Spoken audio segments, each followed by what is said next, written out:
Good morning everyone, this is Poonam here. Welcome to your SSC class. Dear students, today we will discuss some important questions of chapter Agriculture from your geography book. We will start with multiple choice questions and the first question is which one of the following describes a system of agriculture where a single crop is grown on a large area. तो किस type का system होगा वो? You have four options. First, A part is shifting agriculture, B is plantation agriculture, C is horticulture and D is intensive agriculture. So C students, जो system है agriculture का single crop grow की जाती है बहुत बड़े लार्ज एरिया के ऊपर, उसको हम लोग प्लांटेशन एग्रीकल्चर कहते हैं. Question number 2 is which one of the following is a rabi crop. कौन सी इनमें से रबी क्रॉप है? Rice, gram, millet, cotton. So answer will B gram. Third part is which one of the following is a leguminous crop. Leguminous means that is related to the pea family crops. Four options are given here. A is pulses, B is jowar, C is millets, D is sesamum. So right answer will be A option, that is pulses. Fourth part is which one of the following is announced by the government in support of a crop. तो A is maximum support price, B is minimum support price, C is moderate support price and D is influential support price. So right answer will be B part, that is minimum support price. So let's start question number 2. Answer the following questions. First question is name one important beverage crop and specify the geographical conditions required for its growth. Now beverage crop means that is we can drink except in water. So question है कि कोई ऐसी beverage crop बताइए और उसकी geographical conditions के बारे में भी बताइए जो उसकी ग्रोथ के लिए रिक्वायर्ड है. So answer will be tea is considered as an important beverage crop. The tea plant requires tropical और सब ट्रॉपिकल क्लाइमेट, दोनों तरह का क्लाइमेट चाहिए, and deep and fertile well drained soil to grow, जो organic matter और humus में भी rich हो. Question number 2 part 2 is name one staple crop of India and the regions where it is produced. Now what is a staple crop? Staple crop means जो हम लोग continuously use करते हैं. तो rice is a staple food crop of India. It grows in the plains of north and north east India, coastal areas and the deltaic regions. तो जो staple food है rice है वो इंडिया में बहुत ज़्यादा यूज़ होता है. और ये कहाँ पे ग्रो होता है? तो it grows in the north east India के प्लेन्स में, कुछ कोस्टल एरियाज़ में और कुछ एक डेल्टिक रीजन्स में भी इसको ग्रो करते हैं. Question number 2 part 3 is enlist the various institutional reform programmes introduced by the government in the interest of farmers. कि गवर्नमेंट ने जो फार्मर्स हैं उनके लिए कौन कौन से रिफॉर्म प्रोग्राम्स चलाए हैं.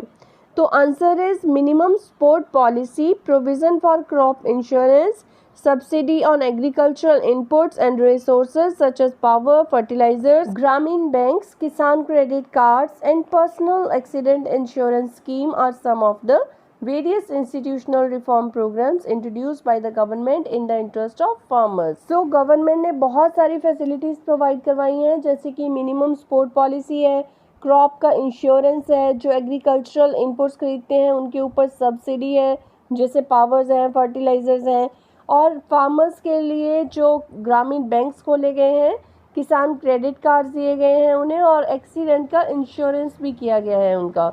तो इस तरह से ये कुछ एक जो रिफॉर्म्स हैं जो गवर्नमेंट ने फार्मर्स के इंटरेस्ट के लिए चलाए हैं. Question 3 part 1 is suggest the initiatives taken by the government to ensure the increase in agricultural production. कुछ इनिशिएटिव्स जो गवर्नमेंट ने लिए हैं वो we will discuss now. First is the green and white revolution which aimed at improving Indian agricultural productivity. Green revolution और white revolution क्या थी? Green revolution discuss करते हैं पहले. इसमें HYV सीड्स प्रोवाइड करवाए गए थे और इरिगेशन की न्यू फैसिलिटीज़ प्रोवाइड करवाई गई थी लोगों को जो पीजेंट्स थे, और इसके साथ साथ और बहुत सारी फैसिलिटीज़ प्रोवाइड करवाई गई थी. और जो वाइट रेवोल्यूशन था वो मिल्क से रिलेटेड था. डेयरी प्रोडक्ट्स के लिए लोगों को इनकरेज किया गया और उनको फैसिलिटीज़ प्रोवाइड करवाई गई. इसके साथ साथ एग्रीकल्चर प्रोडक्शन को इंक्रीज़ करने के लिए government prioritised collectivization, consolidation of holdings, cooperation and evolution of zamindari system. तो मीन्स उन्होंने ये कुछ स्कीम्स चलाई थी और ज़मींदारी सिस्टम का एबोलिशन कर दिया था। And next is land reform was the main focus on the first 5 year plans. तो कुछ एक लैंड रिफॉर्म्स, तो जो लैंड में रिफॉर्म्स मीन्स कुछ सुधार भी किए गए थे, जो रूल्स बने हुए थे। इसके साथ साथ जो गवर्नमेंट है of India embarked upon introducing agriculture reforms to improve Indian agriculture in the 1960s and 70s। वही कि गवर्नमेंट ने कुछ एक रिफॉर्म्स किए थे, चेंजेस की थी 60s और 70s के बीच में। Second point, the green revolution based on the use of package technology and the white revolution, इसको ऑपरेशन फ्लड भी कहते हैं, were some of the strategies initiated to improve the lot of Indian agriculture. तो green revolution के through या फिर white revolution के through agriculture को आगे लाने का एक कोशिश की गई, आगे लाने के लिए कोशिश की गई है। और थर्ड इज 80s और 90s में a comprehensive land development programme was initiated which included both institutional and technical reforms. 80s से 90s के बीच में भी एक जो डेवलपमेंट प्रोग्राम्स चलाए गए थे जिसमें इंस्टीट्यूशनल और टेक्निकल दोनों तरह के रिफॉर्म्स लाए गए थे। Provisions for crop insurance against drought, flood, cyclone, fire and disease. Crops को इंश्योर किया गया है, उनका इंश्योरेंस का प्रोविज़न है। अगर कोई मान लीजिए फ्लड आ जाए, साइक्लोन आ जाए, या फसल जल जाए, या सूखा पड़ जाए, या फिर कोई बीमारी लग जाए उसको, क्रॉप्स को, तो गवर्नमेंट उसके लिए प्रोविज़न देती है। Next point is establishment of ग्रामीण बैंक खोले गए हैं, कोऑपरेटिव सोसाइटीज़ खोली गई हैं, और इस तरह से लोगों को लोन वगैरह इजीली मिल जाए। किसान क्रेडिट कार्ड दिए गए हैं उनको, पर्सनल एक्सीडेंट इंश्योरेंस स्कीम्स दी गई हैं। तो मीन्स गवर्नमेंट अपनी तरफ से बहुत कुछ कर रही है फार्मर्स के लिए। उनके लिए स्पेशल वेदर बुलेटिन्स भी इंट्रोड्यूस किए गए हैं जिससे कि एग्रीकल्चर प्रोग्राम्स में वो ज़्यादा अच्छे से पार्टिसिपेट कर सकें। So next and very important question is describe the impact of globalisation in on Indian agriculture. Indian agriculture के ऊपर ग्लोबलाइजेशन का इफेक्ट किस तरह से हुआ है। तो यहाँ पे हम लोग दो तरह से स्टडी करेंगे, ओल्ड टाइम्स के अकॉर्डिंगली और अब के accordingly. The impact of globalization in India could be traced back to colonial times. There were two main important export items from India, raw cotton and spices. तो दो चीज़ें थी उस टाइम जो ब्रिटिशर्स एक्सपोर्ट करते थे इंडिया के यहाँ से अपनी कंट्रीज़ को। There was a revolt in 1917 by the Indian farmers in Champaran as they were forced to grow indigo in place of food grains in order to supply dye to British flourishing textile industry. तो 1917 में चंपारण में Indian farmers ने एक revolt किया था क्योंकि उनको Indigo grow करने के लिए फोर्स किया जाता था। वो फूड ग्रेन्स ग्रो नहीं कर सकते थे, वो इसलिए कि ब्रिटिशर्स की जो टेक्सटाइल इंडस्ट्रीज़ हैं वो उसके लिए डाई प्रोवाइड हो सके। सो ग्लोबलाइजेशन उसके अकॉर्डिंगली तो एक कर्स है। Though the situation change for the Indian farmers post liberalisation they face new challenges.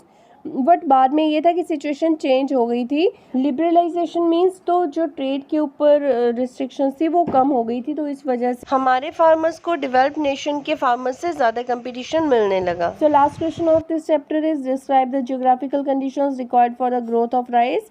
कौन सी जियोग्राफिकल कंडीशंस चाहिए। राइस जो है वो that is a kharif crop which is grown in the north and north eastern plains, coastal areas and deltaic regions of India. इसके लिए temperature कितना चाहिए, above 25 degree Celsius, and high humidity with annual rainfall above 100 centimetre. तो ये question maximum times exam में पूछा जाता है कि it needs high temperature above 25 degree Celsius and high humidity with rainfall कितना होना चाहिए एनुअली 100 सेंटीमीटर।